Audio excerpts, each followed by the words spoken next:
Hey, lean in a little closer. Can I tell you a secret? Accidental projects are the best type of projects, and this is definitely one of those. Join me today as we make a project that is as simple as it is meaningful and beautiful. We're going to be creating a grungy index folio. It's a piece that feels like we're gathering little moments of beauty and stitching them into something all of our very own. Whether you're a beginner or a seasoned artist, this project will help you fall in love with the ease of watercolor, the loveliness of watercolor, and the joy of imperfections. Let's take a moment today to slow down and savor the process together. We're going to start today with a humble little index card. We are actually using two separate sizes, a large one that does not have lines on either side that I picked up at Daiso, as well as these Dollar Tree regular size ones. And these index cards are not just for taking notes. They hold the potential for something very special.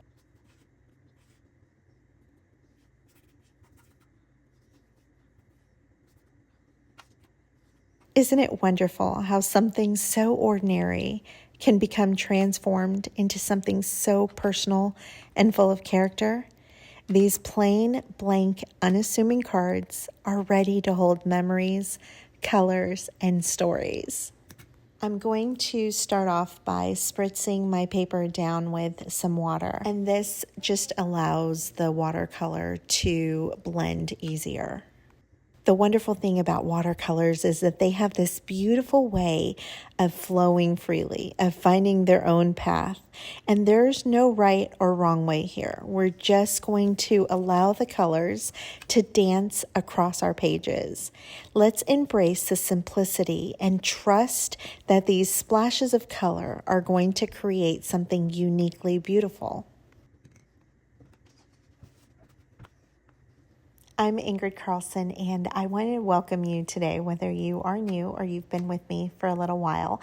I appreciate you being here. I appreciate you spending time with me, and I know you could be doing other things, and I am honored that you have decided to spend your time with me. If you're not already subscribed, I would love for you to consider doing so now, and make sure that you hit the bell so you get notified anytime a new video like this one comes out.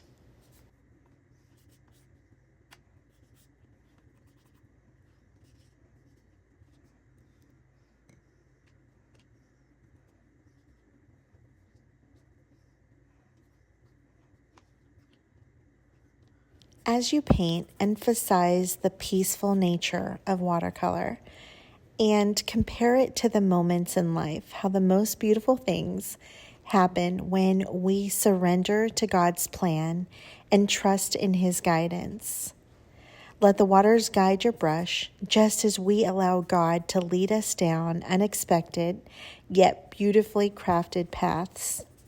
As the watercolors began to dry, I could tell that the ones from Daiso, the larger cards, were not reacting to the watercolor as well as I would have liked. The Dollar Tree ones took it a lot better, and you can see that the larger ones have almost like little speckles in them that did not go away with drying them. I even allowed some to dry on their own without adding heat, and I still got the same effect.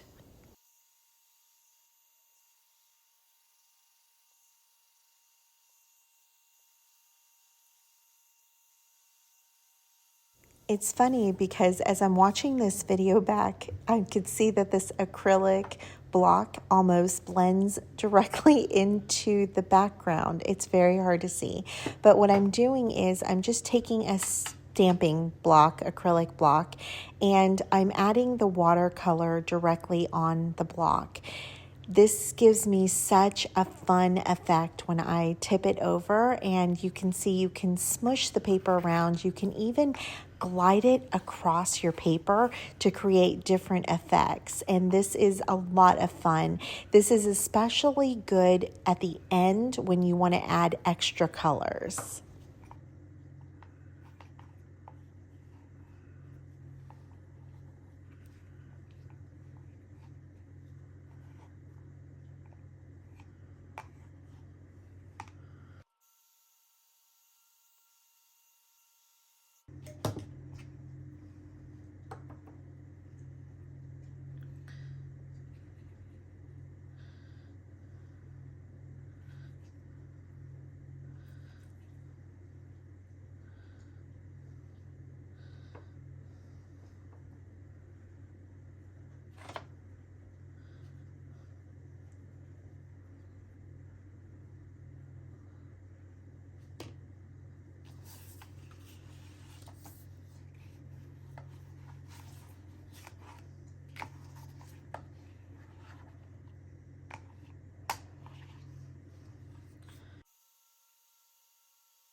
As I mentioned before, I didn't get great coverage with the larger index cards, so I decided to cover some in some white gesso.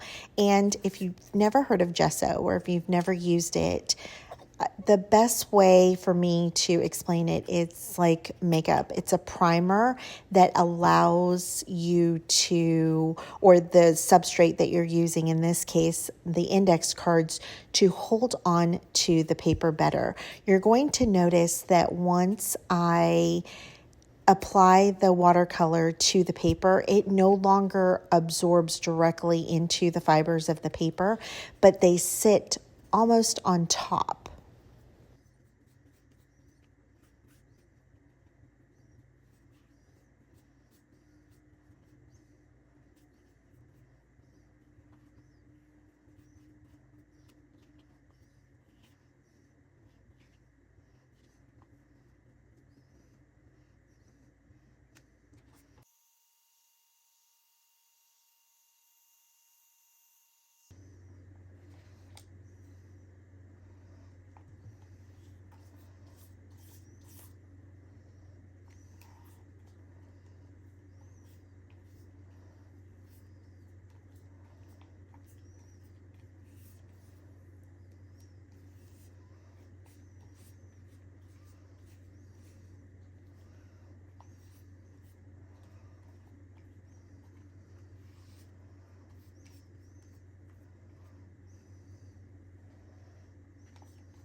The puddling that you see here is definitely because of the gesso.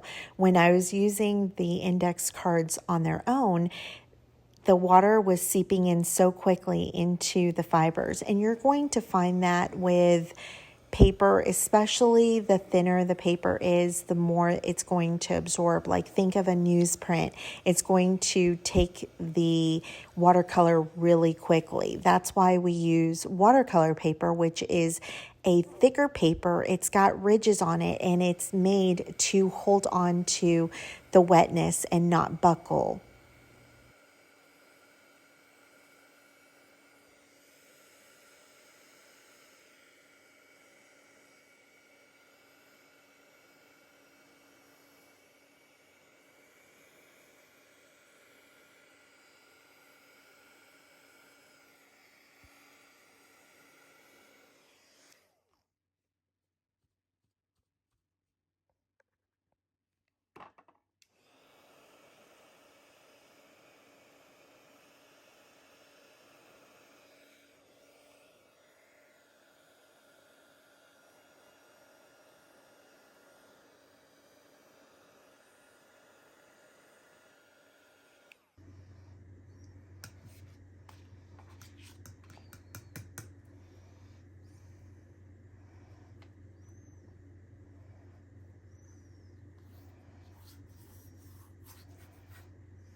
The other thing that I loved about using gesso was that you can wipe off some of the color and it acts almost like a glaze. Isn't this beautiful?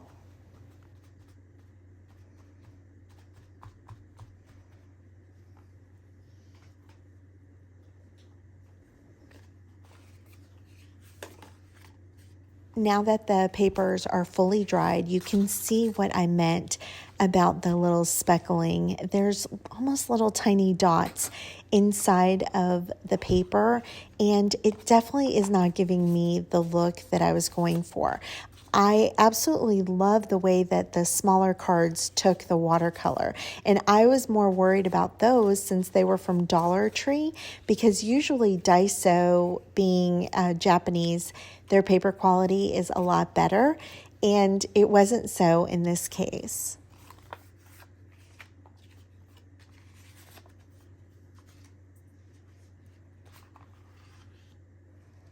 I'm going to grab my incredible invisible block again. And we're going to add more watercolor as finishing touches. Since I do have the gesso base, I know that I can keep building the color up more and more, and it's not going to change the integrity of the paper. And look at how wonderful these smushed colors are. They are so grungy and so good. Are you a grungy girl? Do you like the grunginess, or do you like things to be a little less grungy and a little more uniformed?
At the end, these are the cards that I'm pulling out to use. I'm going to use both of the large cards that have the gesso on them and one that doesn't. I'm going to sandwich the three of them onto each other, but the one in the front is going to fold over towards the back and create two awesome pockets. And then the middle is also going to be another pocket once we sew down the edges.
I'm going to lay some ledger paper on top of my painted index cards.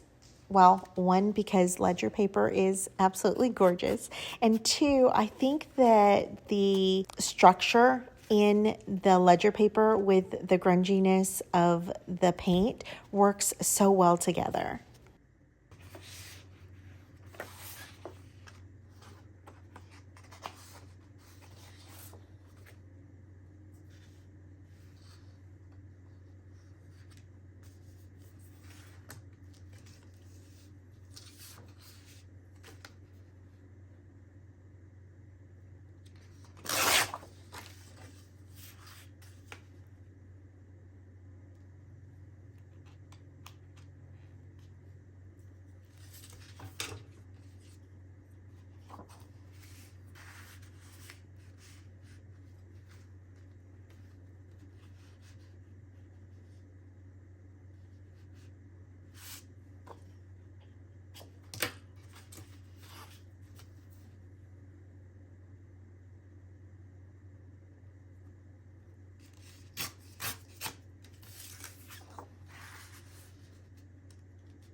And to add even more texture, I'm going to be adding some coffee dyed parchment paper, which gives it a see-through element.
One of my most favorite things that I've ever made are these girls that we distressed on Patreon, and I'm going to add them both to the front and the back covers, and they are definitely the focal points, and I absolutely am in love.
Before I started stitching, I switched out my thread to a red thread, and this is going to do two things. One, it's going to balance out and bring out the reds in my papers and backgrounds. And number two, it's going to make my heart happy.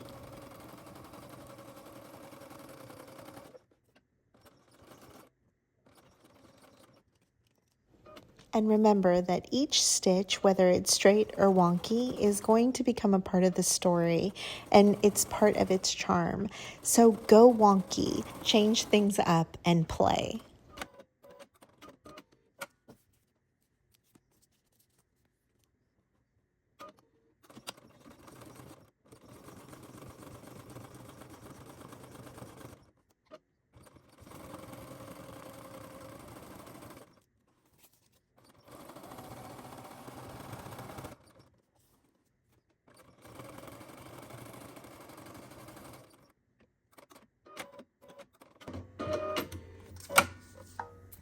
Look at how adorable this is starting to look.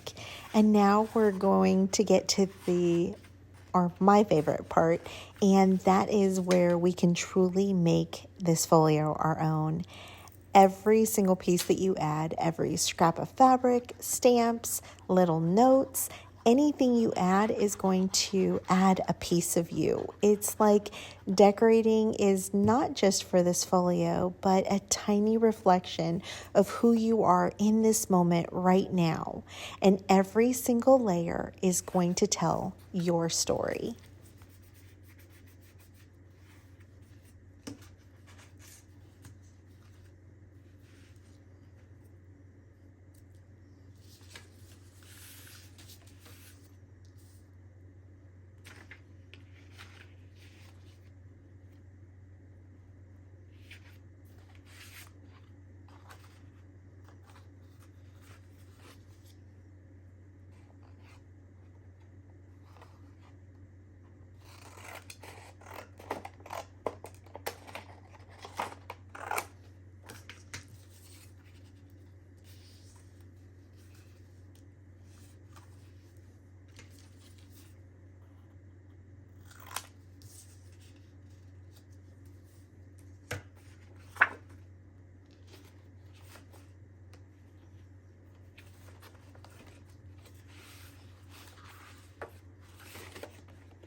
as it's all coming together, these pieces that are stitched, painted, and layered now create something that's tangible and a little reflection of our creativity.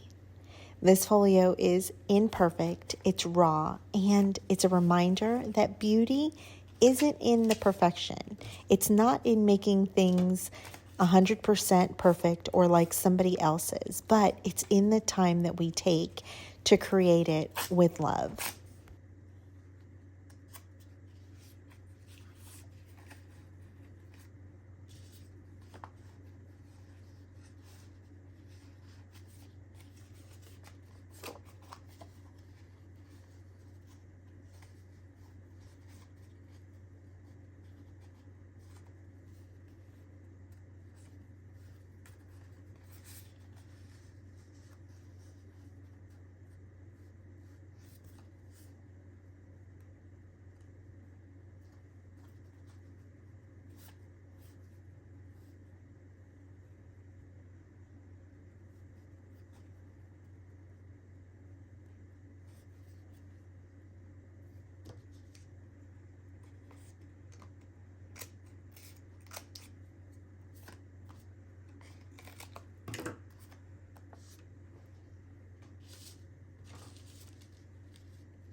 As these little pieces were sitting on my desk, I wanted to ask you a question. Are these too small to keep, or would you toss these? Let me know what you think I did down in the comments. And here it is, our beautiful grungy index folio. It's a project that's more than just art. It's a little journey inside of itself.